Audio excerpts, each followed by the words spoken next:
وبرکاتہ. ایک سوال ہے, قرآن کریم میں اللہ تعالیٰ کے رب العالمین ہونے کا ذکر ہے. اگر اس زمین کے علاوہ کسی چھوڑ دیا اس دفعہ آپ نے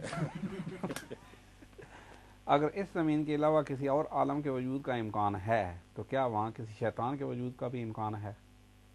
اور آیا ایسا امکان قرآن پاک سے ثابت ہے؟ اب اس شیطان میں کیا دلچسپی ہے؟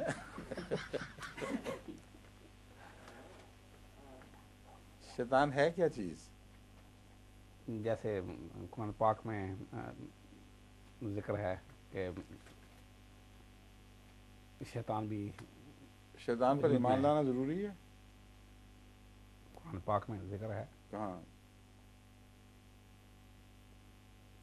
آمنا باللہ و ملائکتہ و کتبہ و رسلہ.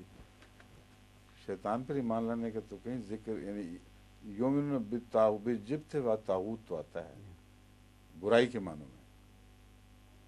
تو وہ ایمان جو انسان کے لیے لازم ہے اور اس کے لیے اس کے بغیر اس کی بقا نہیں, اس میں اللہ, فرشتے, کتب, انبیاء اور یوم آخرت.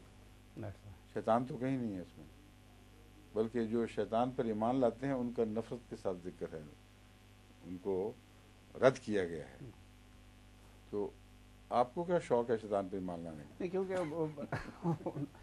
اس کا ذکر ہے قرآن پاک میں. ذکر تو بھائی ذکر تو ہر خبز کا بھی ہے, شراب کا بھی ہے, سور کا بھی ہے.